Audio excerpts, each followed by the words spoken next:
Welcome to Suman TV Kannada. ಸ್ವಾಗತ ವೀಕ್ಷಕರೇ.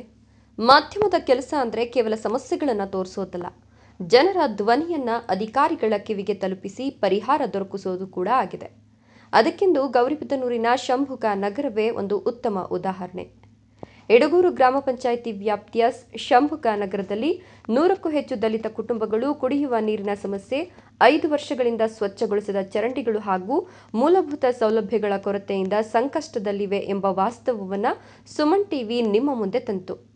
ಗ್ರಾಮಸ್ಥರ ಅಳಲು, ಕೊಳಚೆ ನೀರು ರಸ್ತೆಯಲ್ಲಿ ಹರಿಯುತ್ತಿರುವ ದೃಶ್ಯಗಳು ಮತ್ತು ಅಧಿಕಾರಿಗಳ ನಿರ್ಲಕ್ಷ್ಯವನ್ನು ನಾವು ವಾಸ್ತವಾಂಶಗಳೊಂದಿಗೆ ಪ್ರಸಾರ ಮಾಡಿದ್ವು.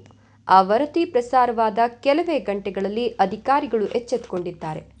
ಇಂದು ಬೆಳಗ್ಗೆಯೇ ಸಂಬಂಧಪಟ್ಟ ಅಧಿಕಾರಿಗಳು ಸ್ಥಳಕ್ಕೆ ಭೇಟಿ ನೀಡಿ ಹಲವು ವರ್ಷಗಳಿಂದ ಸ್ವಚ್ಛಗೊಳಿಸುತ್ತಿದ್ದ ಚರಂಡಿಗಳ ಸ್ವಚ್ಛತಾ ಕಾರ್ಯ ಆರಂಭಿಸಿ ಕೊಳಚೆ ತೆರವುಗೊಳಿಸಿದ್ದಾರೆ. ಇದರಿಂದ ಸ್ಥಳೀಯ ನಿವಾಸಿಗಳು ನೆಮ್ಮದಿಯ ನಿಟ್ಟುಸಿರು ಬಿಟ್ಟಿದ್ದಾರೆ. ಗ್ರಾಮಸ್ಥರು ನಮ್ಮ ಸಮಸ್ಯೆಯನ್ನು ಸರ್ಕಾರದ ಗಮನಕ್ಕೆ ತಂದ ಸುಮನ್ ಟಿವಿಗೆ ಧನ್ಯವಾದಗಳು. ಸುದ್ದಿ ಪ್ರಸಾರವಾದ ನಂತರವೇ ಅಧಿಕಾರಿಗಳು ಬಂದು ಕೆಲಸ ಮಾಡಿದ್ದಾರೆ ಅಂತ ತಮ್ಮ ಸಂತಸವನ್ನು ವ್ಯಕ್ತಪಡಿಸಿದ್ದಾರೆ. ಆದರೆ ಚರಂಡಿ ಸ್ವಚ್ಛತೆ ಮಾತ್ರ ಸಾಕಾಗೋದಿಲ್ಲ. ಕುಡಿಯುವ ನೀರಿನ ಸಮಸ್ಯೆ, ಶುದ್ಧೀಕರಣ ಘಟಕದ ಕಾಮಗಾರಿ ಹಾಗೂ ಇತರ ಮೂಲಭೂತ ಸೌಲಭ್ಯಗಳ ಕೆಲಸವೂ ಶೀಘ್ರ ಆರಂಭವಾಗಿ ಶಾಶ್ವತ ಪರಿಹಾರ ಸಿಗಬೇಕು ಅಂತ ಗ್ರಾಮಸ್ಥರ ಆಗ್ರಹವಾಗಿದೆ. ಜನರ ಸಮಸ್ಯೆಗೆ ಸ್ಪಂದಿಸಿ ಅಧಿಕಾರಿಗಳು ತ್ವರಿತವಾಗಿ ಕ್ರಮ ಕೈಗೊಂಡಿರುವುದು ಸ್ವಾಗತಾರ್ಹ. ಇದೇ ರೀತಿ ಉಳಿದ ಸಮಸ್ಯೆಗಳಿಗೂ ಶಾಶ್ವತ ಪರಿಹಾರ ಸಿಗೋವರೆಗೂ ಸುಮನ್ ಟಿವಿ ಜನರ ಪರವಾಗಿ ಧ್ವನಿಯಾಗಿಯೇ ಮುಂದುವರಿಯಲಿದೆ.